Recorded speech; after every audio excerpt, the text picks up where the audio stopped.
Do you feel like every time you meet somebody with romantic intent or otherwise, all you see are these really, really narky traits that begin to pop up?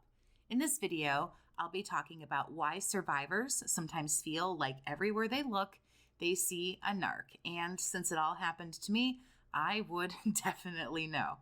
When it comes to seeing narcissism everywhere, one of the first things we need to keep a hold of is that everybody has some lower narky levels. There is a difference between just narcissism and having the full-blown disorder. Some of the main signs of the disorder are a lack of empathy, a grandiose sense of self, and of course, the sense of entitlement. Now, we all have some of those signs some of the time.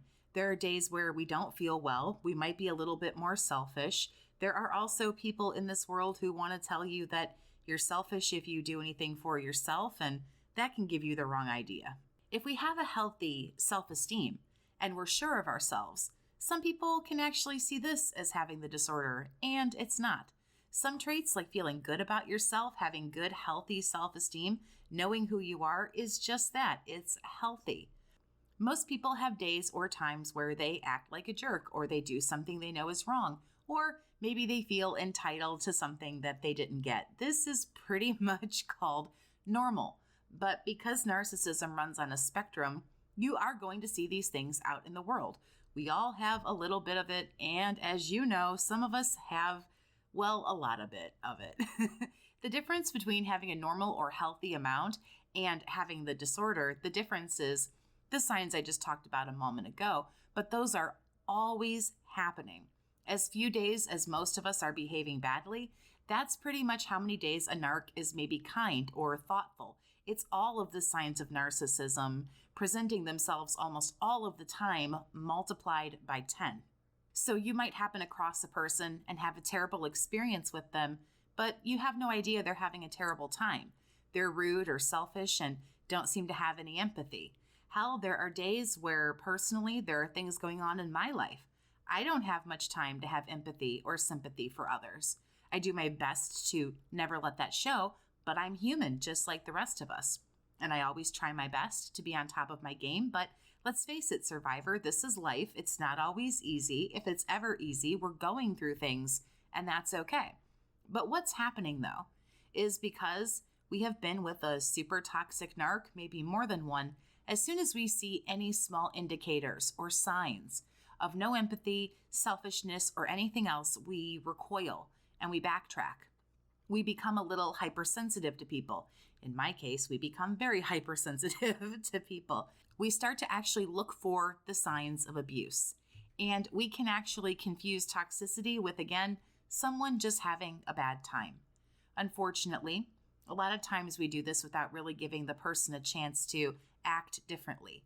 When we're choosing people that we might want to put in our lives, we have to look for that pattern of behavior. Just like love bombing is temporary, this person might be going through a temporary tough time.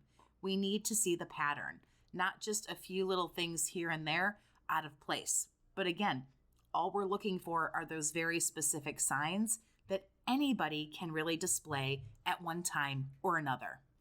If you'd like to talk with me one-on-one, you can visit my website, jess-stanley.square.site. The link is down in the description for you.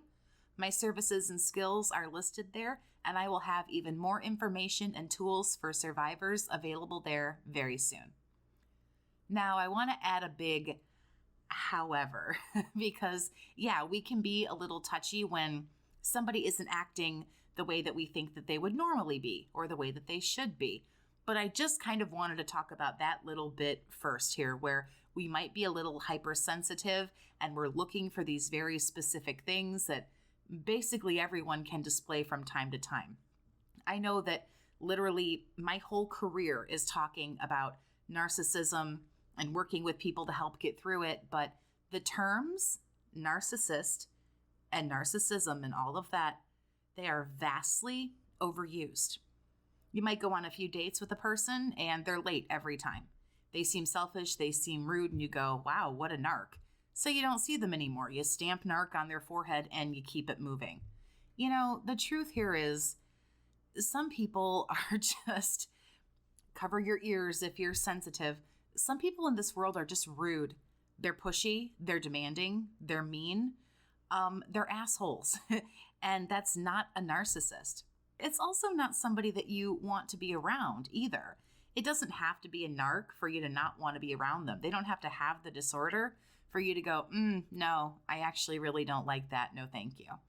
I remember after my relationship was over, I would see every little thing, every little sign and go, oh, narc, narc.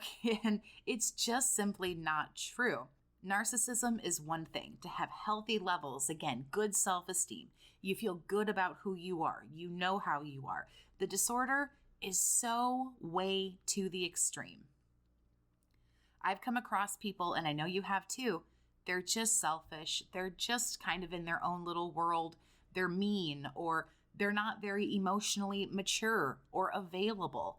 Some people have other issues with mental health, substance abuse problems, and other things going on in the brain that can make them act this way that doesn't have anything to do necessarily with narcissism. I've met folks going through a really hard time, and all they can think about is them and their situation, and they're not present, and they're neglectful and all of that. But again, doesn't equal full-blown narc. We have to look for patterns, we have to look for signs, but we also have to look for, is this caused by something else? Is this temporary? And we have to look at it for, is it toxic? Take anything narky, any kind of word like that, out of the vocabulary. Once time fades, you don't worry so much about who is and who isn't. You don't accept toxicity in your life. When it presents itself, you move on. Narc or any combination of the word really doesn't pop into your head. It doesn't become something that completely controls your life forever, though I do understand when things are fresh in your life and in your mind, and we haven't healed, we do think that we continue to see narcissism absolutely everywhere. But again, you can take all of those words out of the vocab completely. Is it toxic? Is this something that's happening time after time after time? And what are your standards?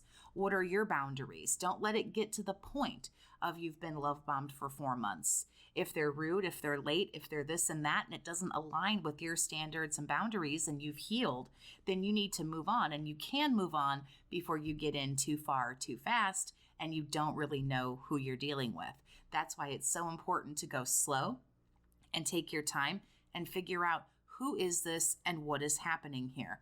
I know it kind of sucks a lot of the fun out of dating. We don't want to all be Sherlock Holmes and all that kind of stuff, but we really do have to take this seriously. It's time to crush the fantasy and the whimsy a little bit. We are dating, or at some point you will be ready to, get back out there. We're looking for a partner.